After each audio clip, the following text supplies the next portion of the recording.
Now, Attorney Loto, you said that your team interviewed members of the media. You issued subpoena to them and they appeared. Now, what else happened, if any, in relation to the investigation you conducted? We issued subpoena ad testificandum to the Vice President herself to shed light in the investigation we are conducting, sir. So you're telling the public that you, NBI, also issued a subpoena to the Vice President? Yes, Your Honor. answered, Your Honor. Okay, now proceed, Your Honor. Now, what proof, if any, do you have that in fact the NBI issued a subpoena addressed to the Vice President?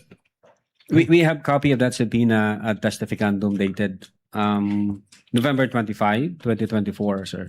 Now, kung yung subpoena na binigay ng NBI sa Vice Presidente may petsang Nobyembre 25 taong 2024 ipapakita sa iyo, makikilala mo ba yung dokumentong ito? Opo. Now, we are now in the process of presenting to you a subpoena ad testificandum dated on even date December 25, 2024. That Counsel is, for the parties are authorized to approach Thank you and so view much. the document. for the record, this is previously marked as Exhibit P-Roman numeral 4-4 for the prosecution. Have you perused the same, Attorney Loto? Yes, Your Honor. Question, what relation, if any, does that document have with the subpoena you mentioned? This is the same subpoena I mentioned, sir. Thank you so much. So the NBI issued a subpoena to the Vice Your President. Honor, can we just make a comment? Counsel for the respondents recognized. We have, Stephen, we have.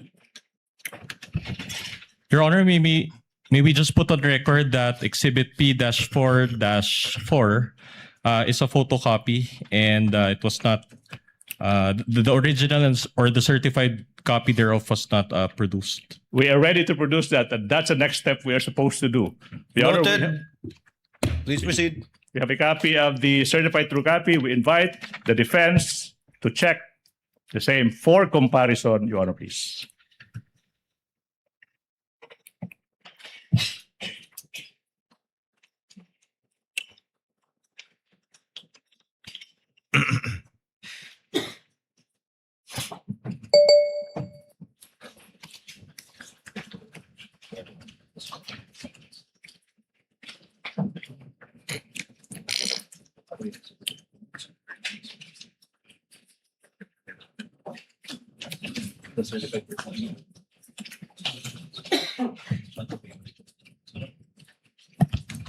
Counsel for the respondent. Your Honor, it is a faithful reproduction of the certified true copy, Your Honor. Noted for the records. May proceed, Counsel Your for the Honor. prosecutors may proceed. Now, Mr. Witness, we would like to know how did the Vice President respond, if any, if at all, and if you know, to the NBI subpoena issued to her? Well, the Vice President did not appear, Your Honor. Instead, she sent her lawyer, Attorney Paul Lawrence Lim, if I'm not mistaken. Okay, she did not appear. Yes, Asked Your and Honor. answered. Okay, now, question.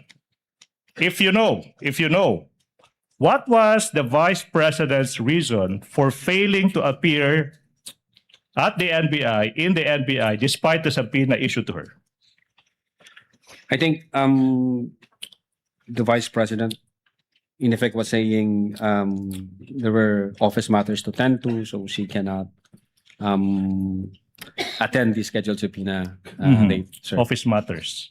Now, how did the respondent, the Vice President, inform you that she could not attend the subpoena because she was attending to, quote, office matters, unquote? There was a letter, I think, dated November 28, 2024, which was submitted by the counsel of the Vice President, sir. So the letter, December 20, 2024. Now, kung yung kopya ng letter na yan ipapakita sa iyo, ma-identify mo ba yung letter na ito? Opo, Now, Your Honor. we are in the process of showing you a copy of the letter dated November 28, 2024. Counsel for the prosecutor may approach, as well as counsel for the respondent.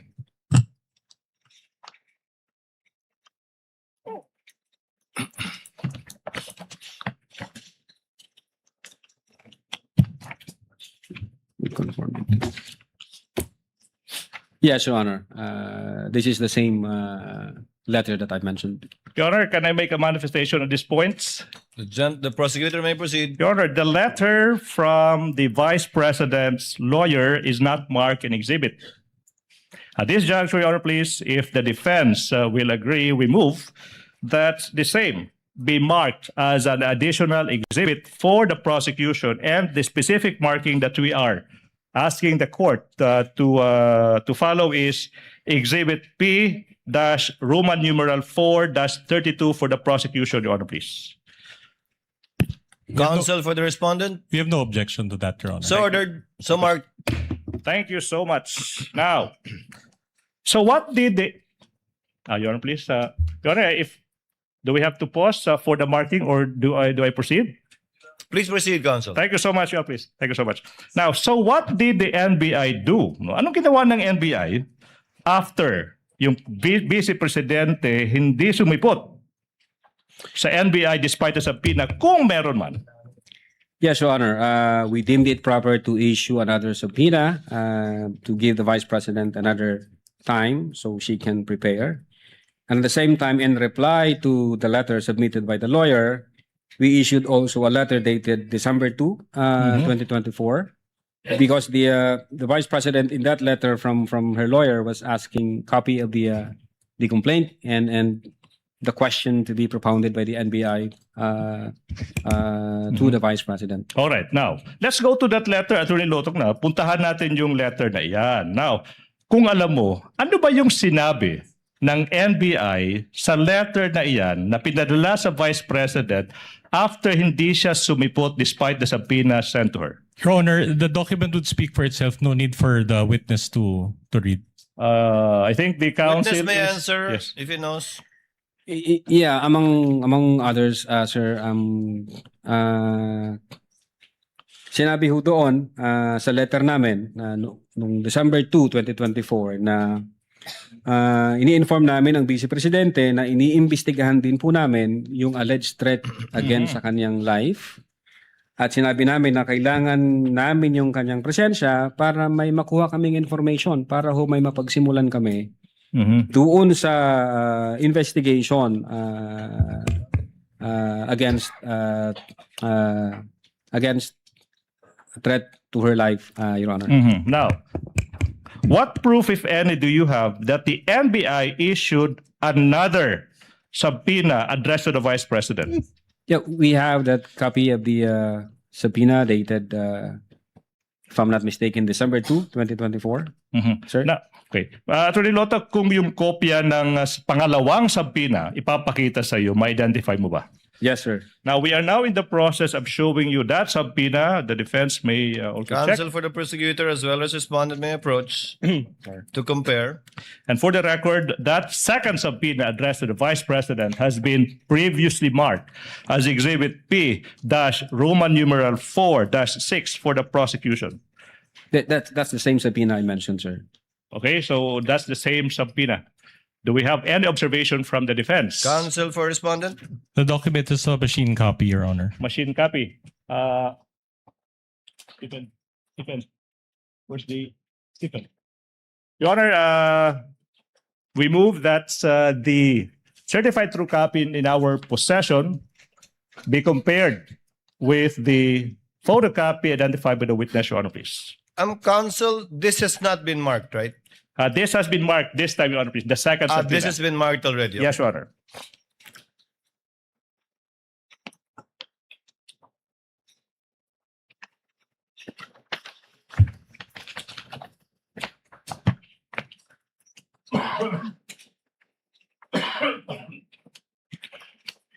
Same observation, Your Honor, as the last document.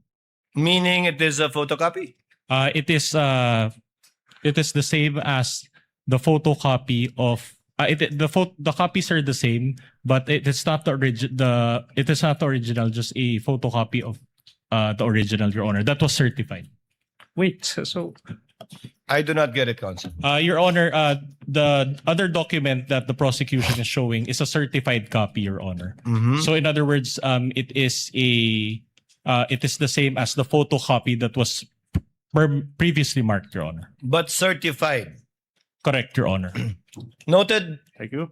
You may proceed. Now, you also mentioned, Atty. Lotok, yung isang letter, this time, it's dated December 2, 2024. Now, kung yung letter na iyan ipapakita sa'yo, ma-identify mo ba ito? Yes, sir. Now, we are in the process of showing you a copy of that letter that is previously marked as Exhibit P dash Roman numeral 4 dash 5 with submarking P dash Roman numeral 4 dash 5 small letter 8. May you peruse the same and answer the question. After perusing the document, what relation, if any, does this document have with the one you mentioned? The same document that I mentioned, sir. Okay, thank you so much. Now, Mr. Witness, sa pangalawang subpoena, Your Honor, the document again is a photocopy, machine copy. Your Honor, we move that the certified true copy that we have in possession be compared with the photocopy that is marked in exhibit for the prosecution on this. Counsel for respondent is instructed to so view the certified true copy and make the corresponding manifestation of their observation. Faithful reproduction of the certified copy, Your Honor. Noted. Thank you so much. Counsel, Proceed, Your Honor. Now, Atty. Lotok, ano ba yung naging tugon, kung meron man, tsaka kung alam mo, ng Vice Presidente sa pangalawang subpoena na inisyu ng NBI? Yes, Your Honor. The Vice President again did not appear, but instead sent her lawyer with another letter. Another letter. Yes, Your Honor. Submitted to the Office of the Cybercrime Division. Okay, now, kung alam mo, ano ba yung nilalaman ng letrang iyan, yung pangalawang letter ng Vice President in response to the second subpoena ng NBI? If I remember it right, sinasabi doon we must state the obvious. The NBI is under the administrative supervision ng Secretary of Justice, who is an alter ego of the President. And the Executive Secretary is the chief alter ego. So, minarapat daw niya makinig sa kanyang counsel at hindi na mag-appear sa subpoena ng NBI, Your Honor. Now, kung yung, what proof, if any, do you have of that letter? We have copy of that letter, Your Honor. Kung yung kopya ng letter na yan ipapakita sa iyo, ma-identify mo ba? Yes, Your Honor. Now, we are showing you a copy of the letter dated December 10, 2024. The question after you peruse the same, what relation, if any, does that document have with the letter you mentioned? The same document that I mentioned, sir. Your Honor, manifestation, the same letter coming from the Vice President's counsel is not marked in exhibits by the prosecution. Same with the previous letter we moved, that the same, with agreement from the defense counsel, be marked as our exhibit P dash Roman numeral 4 dash 33 for the prosecution. It is a photocopy of that letter, Your Honor, please. What does counsel for the respondent say? No objection to that, Your Honor. No objection. Thank you so much. Noted. Kindly have it marked. Your Honor, proceed. Now, Mr. Witness, what else, if any, did the letter state, if any? Well, the counsel for the Vice President stated that the Vice President is confident that the NBI will also investigate the alleged threat against her life. Yun po yung tenor ng letter Alright, na yun, now. sir. Now, ito yung tanong now. You mentioned earlier that the Vice President stated that she already contracted an assassin to kill the President and the two others. Now, Attorney Lotok, wait, not yet done. No question yet. Please proceed, counsel. As the head of the investigation team, what was your impression of the Vice President when she declared that she already contracted an assassin to kill the President, the First Lady, and the former Speaker of the House of Representatives. Objection, Your Honor. Calls What for an ground? opinion. Opinion. You may cite the rule, Your Honor, please. And misleading as well, Your Honor. She never mentioned the word assassin. Your Honor, the term, may I reply to that, Your Honor, please? Counsel for the The term prosecution is recognized. assassin had a fiction. It is the same term used by the PNP and by the PCO. So it's not plucked out of thin air, Your Honor, please. So we have basis for using the term assassin. But Your Honor, the counsel mentioned that it was VP SARA who mentioned it. And that was phrased in his answer. So we are objecting to that, Your Honor. With the understanding that the witness will base his answer on his investigation or knowledge insofar as the investigation that he himself conducted and led is concerned, and not as a conclusion of fact and law. The witness may answer. What was your impression? Yes, Your Honor. To me, as the chief investigator at that time, the utterances made by the Vice President was serious, and the threat was real and actual, sir. It Mr. was- Witness, if I may intercede, counsel, is this contained in your investigation report? Yes, sir. You may proceed, counsel. Proceed. Seryoso tsaka totoong pagbabanta. Now, what made you say that? Na yung pagbabanta ng Vice Presidente ay both seryoso at totoo. Well, Your Honor, we considered the content and context of the utterances made by the Vice President in November 23, 2024, as well as the utterances made by the Vice President in October 18, 2024, and the reactions from the recipients, as well as reactions from several government agencies, sir. Content and context. Now, exactly, yung tanong is, exactly, how did you analyze the content and the context of the entire press conference? We considered several factors, Your Honor, in the analysis of that content and context. Several factors. To be exact, kung alam mo, ilang factors kinonsider nyo? At least four. At least four. Your Honor. Number one, the delivery or manner in which the utterances were spoken. That's one. Number two, the literal meaning of the statement, Your Honor. Number three, the nature of the instruction, and number four, the relationship between the parties, sir. So 4 factors. Now, Attorney Lotok, let's go to the first factor. No, let's go to the first factor, the delivery of the manner in which the threats were spoken. What made you say that the respondent was both serious and real when she uttered those threats? Objection, Your Honor. Calls for an opinion. Your Honor, Your Honor, if I may. Based on his investigation, counsel, he may testify as to that. Witness may answer. Yes, Your Honor. The Vice President was furious and fuming mad when she uttered those. Could you repeat it? Furious and Fuming mad, sir. fuming mad. Furious and fuming mad. Now, what made you say na yung Vice Presidente was both furious, and fumingly mad? Well, nakita ho namin dun sa video nung niran ho namin, Your Honor. If I'm not mistaken, I think more or less 8 beses ho siyang galit na galit at nagmumura at minumura yung Presidente, si First Lady, and then si former Speaker of the House, sir. 8 beses. If I'm not mistaken, more or less, sir. Now, and then you're referring to the video. Now, in what particular portions of the video, okay, did the Vice President hurl invectives or sa Tagalog, pagmumura? Kung sa Cebuano,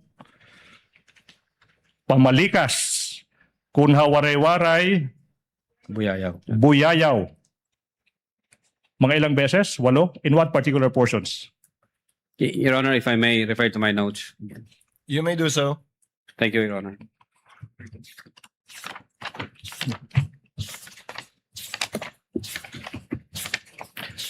In the interest of time, Your Honor, please, while the councils are doing that, I move that the previously marked and identified Exhibit P Roman numeral 4-10, which is the flash drive containing the video of that press conference, be unsealed in the presence of counsels from both sides. You may proceed. And then you may now answer, Mr. Witness, anong mga timestamps ba ito? Yeah, Your Honor, from timestamp 53 minutes to 27 seconds and 53 minutes to 39 seconds. So 53 minutes, 27 seconds to 53 minutes, 39 seconds. The second timestamp, if you may. 54 minutes to 03 seconds and 54 minutes to 08 seconds. 54 minutes, 03 seconds to 54 minutes, 08 seconds. That's the second timestamp. What about the next timestamp, if you know? 55 minutes to 42 seconds and 56 minutes to 07 seconds. 55 minutes, 42 seconds to 56 minutes, 06 seconds. What about the fourth timestamp, if you know? 58 minutes to 38 seconds, up to 58 minutes to 47 seconds. 58 minutes, 38 seconds to 58 minutes to 47 seconds. What about the fifth timestamp, if you know? 1 hour, 02 minutes and 25 seconds. 1 hour, 02 minutes and 32 seconds, sir. 1 hour, 02 minutes to 25 seconds to 1 hour, 02 minutes, 32 seconds. What about the next, the sixth timestamp, if you know? 1 hour, 05 minutes and 08 seconds, up to 1 hour, 05 minutes and 31 seconds. 1 hour, 05 minutes, 08 seconds to 1 hour, 05 minutes, 31 seconds. What about the last timestamp, Mr. Witness? 1 hour, 08 minutes and 43 seconds. And then 1 hour, 08 minutes and 54 seconds, Your Honor. 1 hour, 08 minutes, 43 seconds to 1 hour, 08 minutes, 54 seconds. Your Honor, we move that those 7 timestamps identified by the witness be shown in sequence, Your Honor, please.